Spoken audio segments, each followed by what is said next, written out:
amis, j'espère que vous allez bien. Alors aujourd'hui, je vais faire des crêpes. Pourquoi? Parce que d'une, c'est bientôt la Chandeleur et aussi parce que je suis une grosse gourmande. Parce que j'adore les crêpes. J'en fais souvent dans l'année en plus. Et mon fils aussi, il adore ça. Donc on va commencer avec ça. Donc moi j'utilise l'huile Isio 4. D'une parce que, est-ce que tu savais que les apports en acides gras oméga 3 des adultes sont 2 fois trop faibles? Donc c'est important d'en utiliser parce que c'est bon pour la santé. Et en plus, moi ce que j'aime bien, c'est que vous voyez bien le bec verseur, il est vachement pratique. Donc si vous voyez, on peut verser sans problème. Donc moi je mets dans un petit récipient parce qu'après pour faire des crêpes c'est mieux pour étaler dans la poêle. Donc voilà, donc on va s'attaquer aux crêpes. On va allumer la plaque pour faire chauffer. Et on va commencer la gourmandise. Tout simplement. Donc voilà, moi une fois que la poêle est là un peu chaude, donc je prends avec un petit pinceau donc l'huile que je vais venir mettre sur la poêle. Bien étaler partout pour pas que ça colle. Et on dit toujours que la première crêpe, on la rate toujours. Mais moi je pense que moi je ne rate pas les miennes. En tout cas c'est vraiment très rare quand je rate une crêpe. Donc on va voir ce que ça donne. Et en tout cas, on va bien se régaler aujourd'hui. Donc voilà. Donc là j'attends un petit peu que ça chauffe. Parce que faut vraiment que ce soit chaud pour bien mettre la crêpe. Sinon elle va être ratée dès le début. Donc voilà, la poêle elle est bien chaude. Donc on va prendre la pâte à crêpes. Donc moi je prends toujours une louche. Parce que c'est plus pratique. Ou alors vous pouvez aussi dans une bouteille. Hein. Donc voilà. Donc on laisse la pâte s'étaler un peu partout. À la première crêpe, la pâte elle se met jamais vraiment à 100% bien. Mais le principal c'est que ce soit bon. Et on va faire des jolies crêpes. Là je pense qu'avec toute cette pâte là je peux en faire une bonne vingtaine je pense.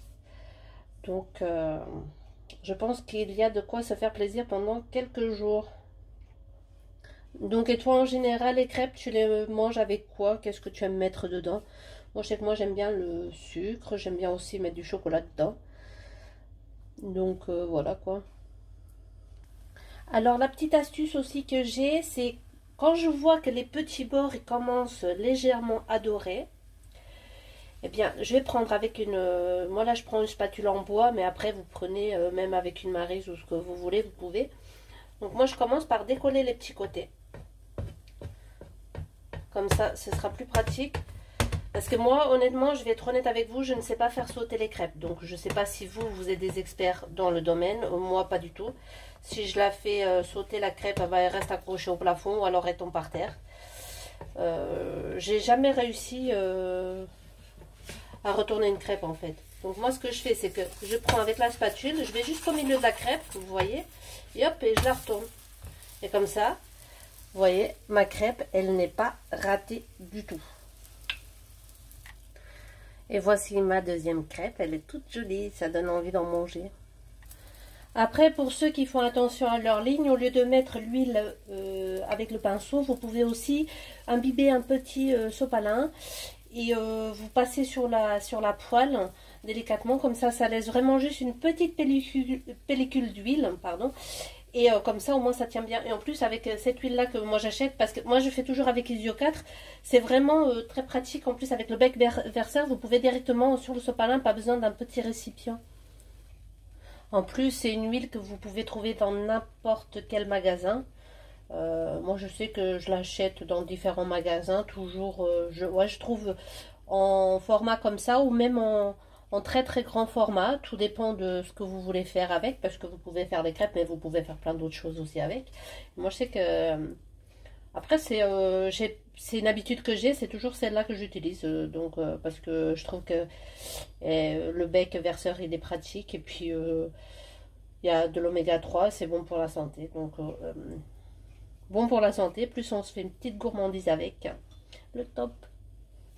En plus, vous allez voir avec ma technique de comment je fais avec la spatule et tout, Et ben, moi personnellement, je ne rate jamais mes crêpes et vous allez voir que vous n'allez pas rater vos crêpes. Et c'est vraiment, vraiment pratique ma technique. En tout cas, n'hésite pas à me dire en commentaire comment toi tu fais tes crêpes. Et tu verras que si tu fais exactement comme moi, de la façon que moi je fais, tu verras que tu ne vas pas du tout rater tes crêpes. Hein.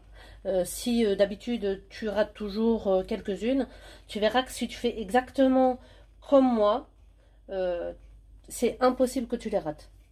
Ou alors vraiment, c'est que tu n'as vraiment pas de chance, mais c'est vraiment impossible normalement. Donc voilà, je suis à ma dernière crêpe. Donc comme vous pouvez le voir, elles sont belles, n'est-ce pas? Ça donne envie d'en manger tout de suite. Donc voilà, donc je vous souhaite à tous une très très bonne chandeleur. Et n'hésitez surtout pas à faire les crêpes comme je vous l'ai montré. Vous allez voir, vous ne pouvez pas les rater. Donc vous voyez, vous pouvez vous décoller. Je vous redonne une dernière petite astuce. Donc vous décollez bien. Une fois qu'elle est bien décollée, vous arrivez au milieu et hop, vous retournez votre crêpe. Voilà, voilà, je vous dis à bientôt et surtout, bonne dégustation et à bientôt, bisous.